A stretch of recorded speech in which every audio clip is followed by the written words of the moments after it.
애플의 공동 창업자인 스티브 워즈니악은 서울경제신문 창간 50주년 기념 서울포럼에서 과학과 기술이 인간을 행복하게 하고 있지만 기술 발전에 더욱더 인간적인 면을 반영해야 한다고 강조했습니다. 임태희 고용노동부 장관이 대통령 실장으로 내정됐습니다. 청와대는 국민소통과 서민 친화라는 청와대 조직 개편 취지에 부합해 임 장관을 대통령 실장으로 발탁했다고 밝혔습니다. 외환은행 등 채권단이 재무구조 개선 약정체계를 거부한 현대그룹에 신규 대출을 중단하기로 했습니다. 이번 조치는 현대그룹의 전 계열사에 적용될 것으로 알려졌습니다. 국제통화기금 IMF는 올해 세계 경제 성장률 전망치를 4.6%로 상향했습니다. 이는 지난 4월 전망치 4.2%보다 0.4%포인트 올라간 수치입니다.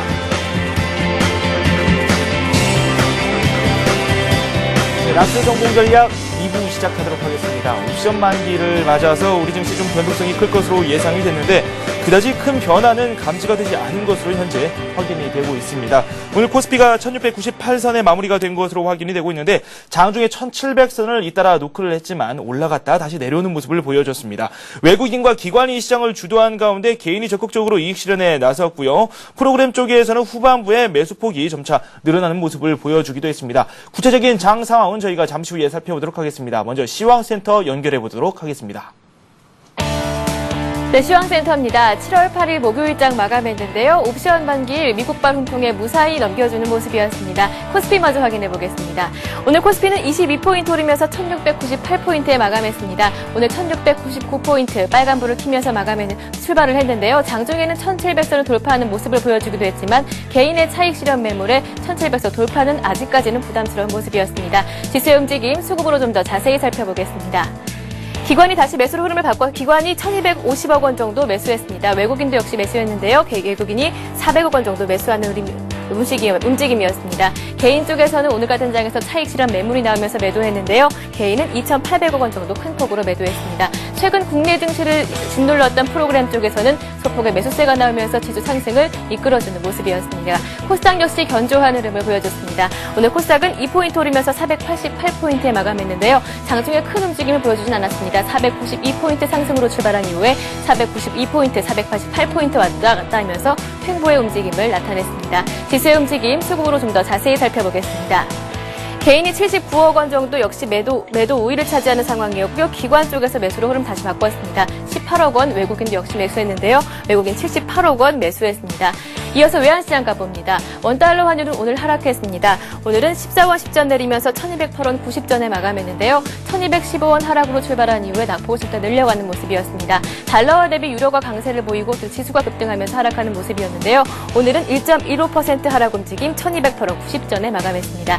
이어서 유가증권 시장 시총 상위 종목들의 움직임도 살펴보겠습니다. 대부분 종목들이 빨간불을 켜놓고 있는데요. 삼성전자가 오늘 0.7% 오르면서 77만 5천 원 기록했습니다. 포스코도 오늘 철강업종 강세에 1,500원 15,000원 오르면서 49만 7천 원을 기록했고요. 현대차는 장중에는 강세를 보이다가 1% 조정받는 움직임이었습니다. 신한지주는 은행주 강세에 4.8% 큰 폭으로 올랐습니다. LG화학이 1.7% 올랐고요. 현대차에 이어서 현대모비스 역시 약세를 보여줬습니다. 반면에 조선주 강세 현대중공업은 3.4% 큰 폭으로 올랐고요. 신한지주에 이어서 KB금융 역시 4.7% 큰 폭으로 오르는 모습이었습니다. 이어서 코스닥 가봅니다. 셀트리온이 강보합에 마감했고요. 서울반도체가 2분기 최고 실적 기대에 힘입어서 2.9% 올랐습니다. 다음 역시 오늘 강세를 이어주면서 마감했습니다. 태용이 2% 올랐고요. 포스코 ICT가 1%, 동서 SK컴즈 역시 강세를 이어가면서 마감했습니다. 이어서 오늘 특징 테마주 한번 살펴보겠습니다. 미국발 훈풍에 국내 금융주들이 상승세를 이어갔는데요. 은행주와 증권주 올랐습니다. 먼저 은행주 살펴봅니다. 신한지주가 4.8%, KB금융이 4.7% 올랐고요. 기업은행 역시 4.7% 오르면서 은행주들이 강세를 이어갔습니다. 증권주 역시 마찬가지였습니다. 대우증권이 3%, 삼성증권이 3% 올랐고요. 우리투자증권 4.7%, 한화증권도 5% 오르면서 증권주들 강세를 이어가는 모습이었습니다. 또 한 가지 철강주들 그동안 강세를 보여줬었는데요. 오늘 3% 넘는 상승 움직임이 이어졌습니다. 한국철광협회에서 하반기 철강 소비가 지난해보다 5% 정도 늘어날 전망이라고 밝히면서 저가 매력까지 부각이 되면서 함께 올랐습니다. 포스코가 3% 큰 폭으로 올랐고요. 세아베스틸이 4.5% 오르면서 철강 금속주가 강세였습니다. 또 한 가지 태양광주들도 역시 철강 업종들과 마찬가지로 견조한 흐름을 보여준 종목들이었는데요. 미국 시장 확대 기대감에 오늘까지 올랐습니다. 웅진에너지가 7.9%, SKC솔믹스가 3.9%, 삼양옵틱스 3.8% 오르면서 태양광주가 강세였습니다. 마지막으로 대기업 종합 상사주들도 큰 폭으로 올랐습니다. 반발 매수와 실적 기대에 올랐는데요. 삼성물산이 강보합에 마감했고요. LG상사가 4.6%, 현대상사가 3%, 대우인터내셔널 역시 3.9% 큰 폭으로 오르는 모습이었습니다. 예, 오늘장 옵션 만기를 앞두고 외국인들, 옵션 만기였지만 반면에 견조한 흐름을 보여주는 모습이었는데요. 외국인들이 7거래일 만에 돌아오면서 지수 상승을 이끌어주는 모습이었습니다. 내일장 전략, 라스정보 전략과 함께 고민해 보시기 바랍니다. 지금까지 마감 시황이었습니다. 우리 시장 그래도 긍정적으로 마감이 된 것으로 생각이 됩니다. 구체적인 장 상황 한번 저희가 알아보도록 하겠습니다. SK증권 김영준 연구원 연결되어 있습니다. 안녕하십니까? 예, 안녕하십니까? 네, 우려가 조금 있긴 했지만 그래도 미국발 훈풍도 있었고요. 시장에서는 좀 긍정적으로 받아들이는 모습 계속해서 나오고 있는데요. 오늘 시황에 대한 이야기 좀 내려주시죠. 예, 옵션 만기에도 불구하고 해외발 훈풍 속에 극복 상승을 하는 하루였습니다. 유럽은행 감독위원회가 스트레스 테스트에 대한 경기 둔화 정도와 그리고 그리스, 스페인 등의 국채 상각에 대한 기준을 발표했는데요. 일부 완화된 기준에 대한 우려도 있었지만 전반적으로 기준이 가혹하지 않다는 점이 부각되는 모습이었습니다. 특히 그 23일 테스트 결과를 앞두고 시장의 가장 중요한 불확실성을 어느 정도 해소시켜 주었다는 점이 좀 긍정적으로 작용하는 모습이었습니다. 한편 유럽과 더불어 미국에서도 역시 그 호재가 동반하는 모습이었었는데요. 미 국제 쇼핑센터가 6월을 포함한 상반기 매출 회복세가 견실하다는 점과 하반기 전망도 비교적 낙관적이라는 견해를 밝혔고요. 이와 더불어서 그 스트레이트의 그 어닝 서프라이즈 실적 발표가 시장의 경기 회복 둔화 우려를 완화시켜주는 모습이었습니다. 미 소매 매출은 4월 들어서 유로존의 불확실성 확대와 함께 위축되었다가 5월 들어 소폭 안정되는 모습이었는데요. 6월 소매 매출이 안정을 찾으면서 유로존발 그 경기 둔화 우려가 미 소비 심리에 제한적인 영향을 미치고 있다는 점을 보여준 점이 긍정적이었다라고 할 수 있을 것 같습니다. 아울러서 그 스테이트 스트리트의 그 어닝 서프라이즈는 다음 주 초 알코올을 필두로 본격 시작하는 실적 시즌에서 또 한 번 어닝 서프라이즈 효과가 나타날 수 있을 것이라는 기대감을 만드는 모습이 아니었나 이렇게 생각이 됩니다. 마지막으로 오늘은 그 옵션 만기일이었는데요. 최근 그 일부 물량출의 우려가 있었지만 해외발 훈풍 속에 베이시스 개선이 나타나면서 이에 대한 영향이 극히 제한적으로 나타났고요. 장 막판에는 오히려 프로그램 매수가 유입되는 모습을 보이는 것도 또 하나 그 특징이 아니었나 이렇게 생각이 됩니다. 네, 오늘 시황 중에서도 구체적으로 업종에 대한 내용 한번 살펴보도록 하겠습니다. 은행 업종 그리고 또 그 중에서도 뭐 증권 업종도 상당히 좋은 흐름을 보여줬고요. 해외에서 들려오는 여러 소식들이 긍정적으로 작용을 했고 우리 증시도 상승을 하면서 또 이 증권 업종에도 좋은 흐름을 가져오는 그런 모습이 이어졌었는데 이들 금융 업종에 대한 전망을 한번 내려보도록 하죠. 어떻게 보고 계십니까? 일단 뭐 은행 업종이나 금융 업종에 대한 전망 자체를 말씀드리기는 조금 제가 말씀드리기는 좀 어려운 것 같습니다. 기본적으로 그쪽 담당 애널분들이 계시기 때문에 제가 뭐 그 깊게는 말씀드릴 수 없는데요. 다만 환경 자체는 굉장히 좀 우호적인 상황이 좀 더 지속될 가능성이 높다라고 이렇게 생각을 하고 있습니다. 일단 첫 번째로 가장 그 국내 은행들 같은 경우는 사실상 자금 조달에 있어서 서유럽 금융권을 무시할 수는 없는 상황이고요. 결국 그런 부분들이 이제 최근에 스트레스 테스트라든지 이런 부분 때문에 많이 우려감이 높았던 것이 사실입니다. 그러나 일단 그쪽 그 관련해서 그쪽에 대한 그 불확실성이 좀 더 어느 정도 해소가 되고 있고요. 더불어서 그 23일 날 그 발표되면서 또 한 번 안도감이 나타날 수 있다라는 점이 일단 좀 긍정적으로 작용하고 있다라고 생각이 됩니다. 결국 최근에 리버 YS 같은 그런 신용지표들이 올라가는 부분이 상당 부분 그 우려를 좀 완화시켜주는 부분으로 작용하면서 좀 더 꺾여 내려갈 수 있다라는 점이 좀 긍정적이라고 볼 수 있는 것 같고요. 이와 더불어서 최근에 연기금들이나 이쪽의 자금들이 좀 지속적으로 유입이 되면서 수급 쪽으로도 좀 우호적인 상황이 전개되는 것이 또 하나의 특징이라고 생각이 됩니다. 최근 연기금들의 주식 포지션을 보면 아직까지도 뭐 14%대 초반을 넘기 어려울 거라고 생각이 되는데요. 국민연금 기준으로요. 이러한 부분들이 지속적으로 뭐 16%대까지도 확대가 될 수 있기 때문에 그런 부분이 수급적으로 좀 더 우호적 환경을 만들 수 있는 것이 아닌가 이렇게 생각이 됩니다. 네. 일단은 오늘 밤도 미국 시장에 대한 이야기를 나눠봐야 되겠죠. 어떤 소식들이 들려올 것이며 그에 대해서는 또 어떤 시장 반응이 있을 것인지 그에 대한 예측도 함께 부탁드리죠. 예, 일단 내일 발표될 국제 쇼핑센터의 6월 소매 매출이 기존 언급 수준인 3%대나 4%대의 YOY 기준으로요. 이 수준에 일치하는지 여부를 일단 좀 지켜보셔야 될 것 같고요. 이와 더불어서 주간 실업수당 청구 건수에 큰 변화가 없는지를 다시 한번 또 확인하는 것이 필요하지 않나 이렇게 생각이 됩니다. 일단 이에 대해서는 어느 정도 좀 안정된 지표 발표가 나타난다면 지수 흐름 자체는 좀 더 긍정적일 거라고 생각을 하고 있습니다. 다만 좀 더 관심을 좀 가지고 보실 부분은 되려 최근에 미국 쪽이나 유럽 쪽에 대한 안정감이 나타나면서 이제 중국 쪽에 대한 안정 기대감도 좀 어느 정도 있어야 될 것 같은데요. 주말에 보면은 중국의 수출 관련 지표들이 발표가 됩니다.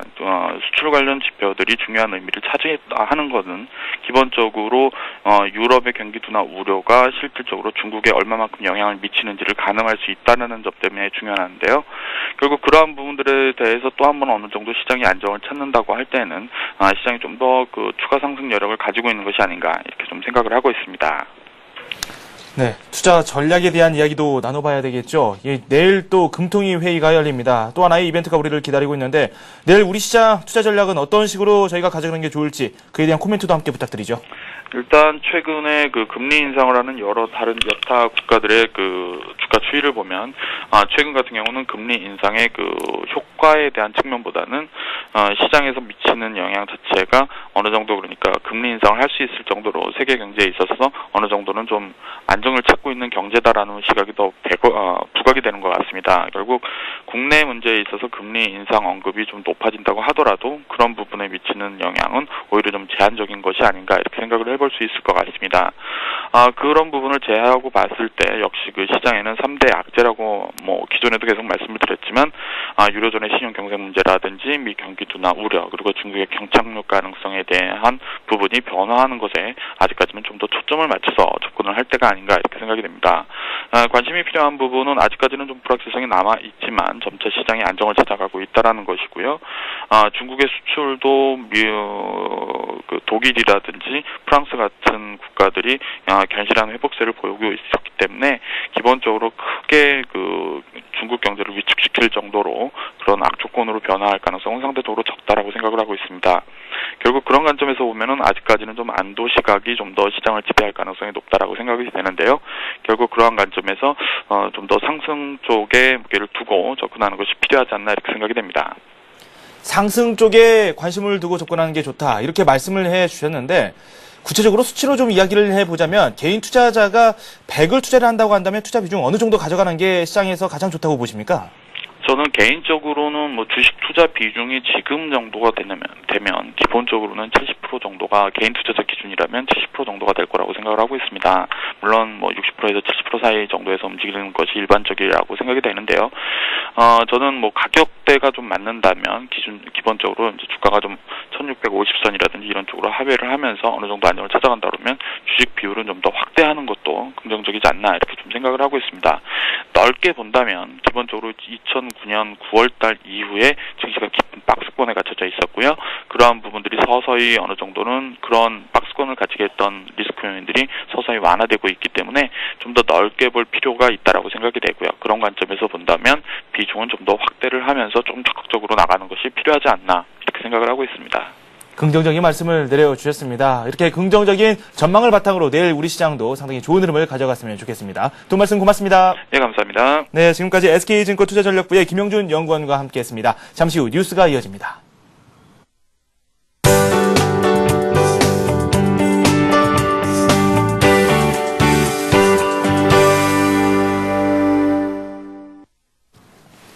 이 시각 주요 뉴스입니다.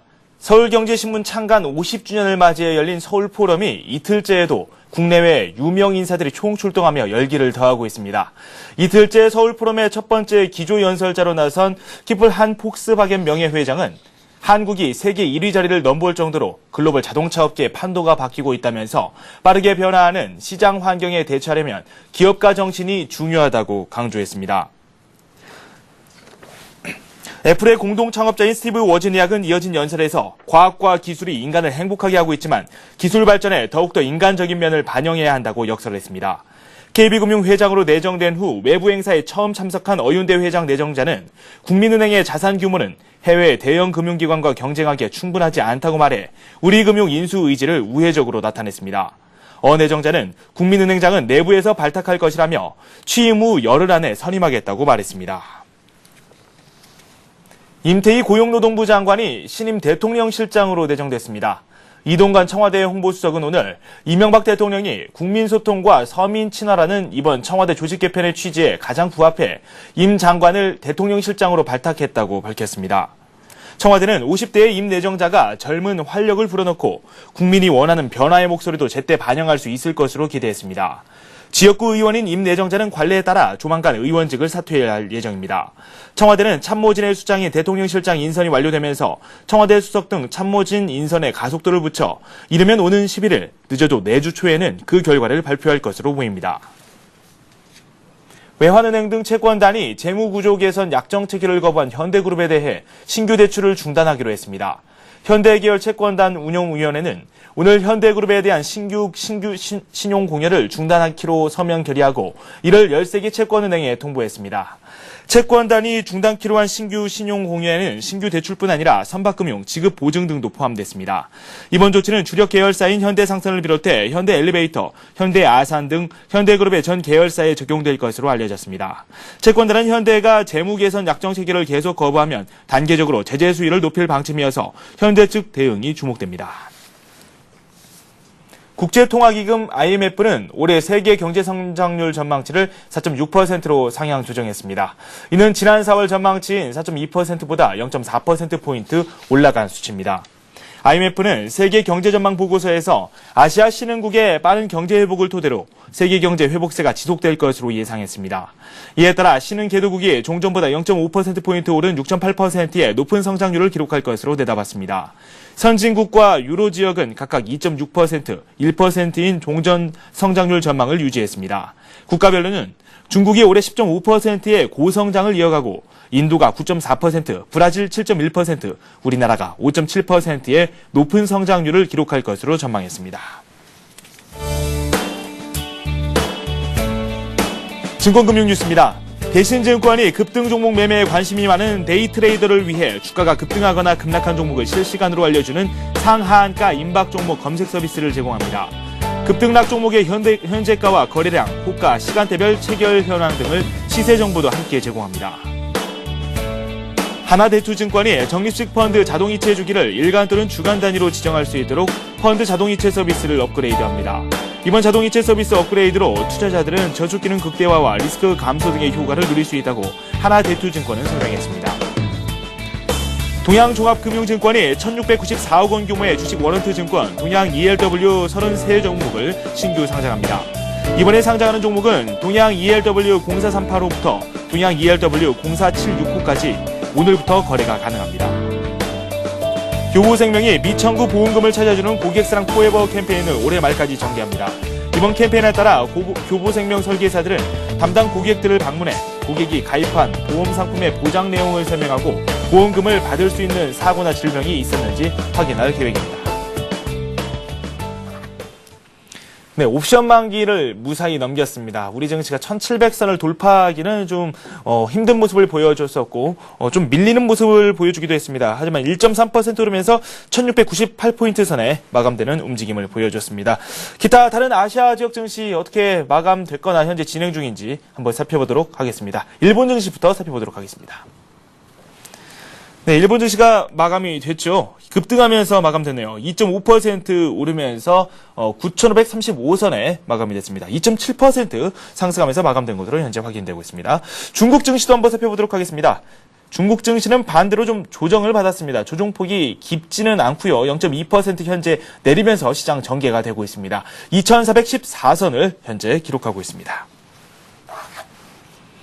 옵션 만기일 이벤트가 있었고요. 내일 또 하나의 이벤트가 있죠. 금통위 회의가 있을 예정인데 이 금리 발표도 발표지만 그에 대한 코멘트에 대해서도 많은 분들이 궁금증을 제시하고 있습니다. 내일 우리 시장 또 어떤 모습을 보일지 저희 라스 성공 전략과 함께 하시기 바랍니다. 오늘 저희가 준비한 소식은 여기까지입니다. 저는 내일 이 시간에 다시 찾아뵙도록 하겠습니다. 시청해주신 여러분 고맙습니다.